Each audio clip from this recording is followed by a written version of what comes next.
Hey guys, everything new under the sun here. This is an interesting sort of apocalyptic sort of thing that is occurring in California, and it's about power blackouts. And they're on edge with the lack of water and snowpack already, with very dry conditions, and there's fires now, wildfires in California, and now they're being warned that there will be power grid blackouts. Um, all customers should expect 14 days without power. Blackouts loom with California in power grid emergency. All customers should expect 14 days without power. Now, which of you can last 14 days without power? I don't think. Well, we certainly wouldn't have a normal life if we went for 2 weeks straight without power. That would be significant, and that would be nearly apocalyptic. That would be certainly an emergency situation where we would be resorting to whatever we had available to manage the situation. That would be certainly hard. It's hard to go 48 hours without electricity, let alone 14 days. The entire Los Angeles metropolitan area and most of Southern California can expect blackouts this summer. And why, you say? The power grid is under direct threat as a result of the unprecedented but little reported massive natural gas leaks at Alisco Canyon that was ongoing for 4 months as an intense summer heat wave sets in. They're having troubles there, and I just read a story that they are decommissioning, shutting down their last nuclear reactor. They may want to rethink this now that they're expecting massive emergency power grid blackouts because of lack of natural gas. California will have its first test of plans to keep the lights on this summer, with a record-setting heat and air conditioning demand expected in Southern California. The state's power grid operator issued a so-called flex alert, urging customers to conserve energy to help prevent rotating power outages, which could occur regardless of what they do. Electricity demand is expected to rise during the unseasonal heat wave on Monday and Tuesday, with forecast system-wide use expected to top 45,000 megawatts, said the California Independent System Operator, which manages electricity flow through the state. This compares to a peak demand of 47,358 megawatts last year and an all-time high of 50,000 megawatts in July 2006. That could put stress on the power grid, particularly with the shut-in of Aliso Canyon following a massive leak at the underground storage facility in October. And there was lots of reports on that natural gas just leaking from the hillside there. The large-scale natural gas disaster, which curiously escaped media frenzy and widespread environmental concern, has resulted in the shutdown of key storage facilities and that supply most of the power for the southern portion. So this is something that's coming up that the media hasn't really been watching so much.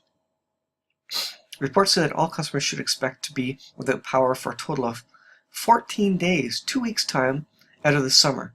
Now maybe that's going to be a day here, a day there, but they're forecasting 14 days. That's quite significant. That's going to be some serious hardship there.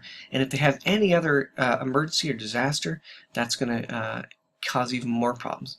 All customers, including homes, hospitals, oil refineries, and airports, are at risk of losing power at some point in the summer because a majority of electric generating stations in California use gas as their primary fuel. In April, millions of electric customers in Southern California were warned they could suffer outages of 14 days this summer due to the closure. Planned rolling brownouts have been done on a regular basis in Southern California since the days of Enron and California energy crisis, but the situation is getting more dire. And the hotter and drier it is, the more electricity they're going to use. Of course, there's plenty of room for unplanned blackouts as well, as an increasingly vulnerable power grid nears the perfect conditions for a power grid down scenario.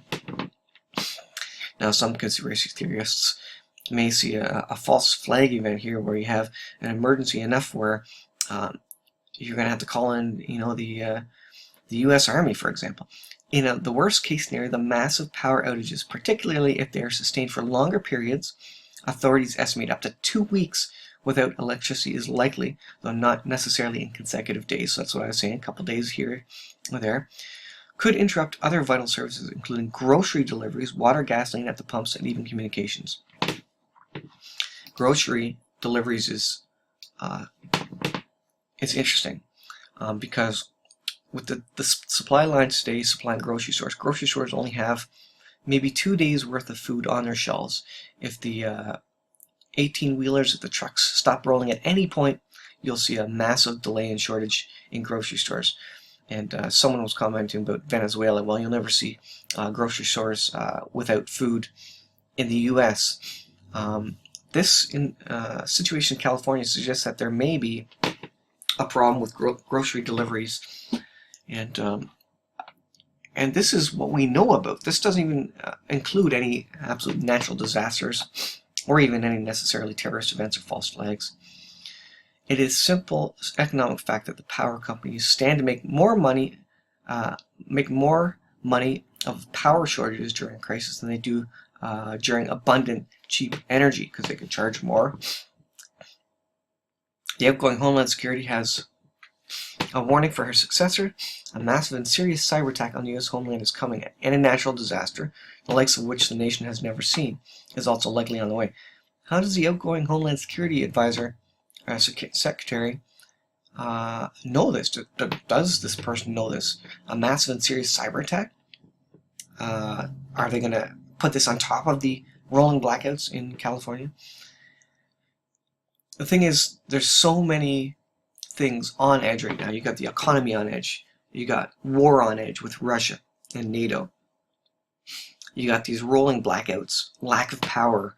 You've got the drought in California. You've got the seismic events, the earthquakes that are happening. You've got all these things happening. Which one of these is going to push everything else over the edge? And then you'll have emergency martial law. You'll have food, lack of food, and so anybody who hasn't prepared will be starving. You'll have potential chaos. There's a lot of things that the U.S. government has to be concerned about. They don't want chaos. They don't want people starting to use their guns. This is the last thing the governments want. Even this is the last thing that the elites want. They just want a calm, nice, calm society. But you've got so many things that are piling up, so many emergencies, so many disasters waiting to happen. And these are exciting times, guys. This is what the end times will look like. So many things piling up. Which one is going to trigger everything to absolutely collapse and combine together to make a massive emergency, massive, chaotic, catastrophic event? It's fascinating times, guys, and you need to be ready. Even if you're not in California, you need to be ready. Any natural disaster could occur. Any apparent terrorist event, cyber attack could occur as well, according to this Homeland Security Secretary in the U.S. So fascinating times, guys. Thanks for watching, guys. Please subscribe if you haven't yet. If you're watching this, I do ask you to subscribe and give me the thumbs up and the likes and all that good stuff. And that will encourage me to keep making the videos. I know a lot of you appreciate them out there anyways. So thanks for watching, guys. I appreciate it. And we'll see you in the next video.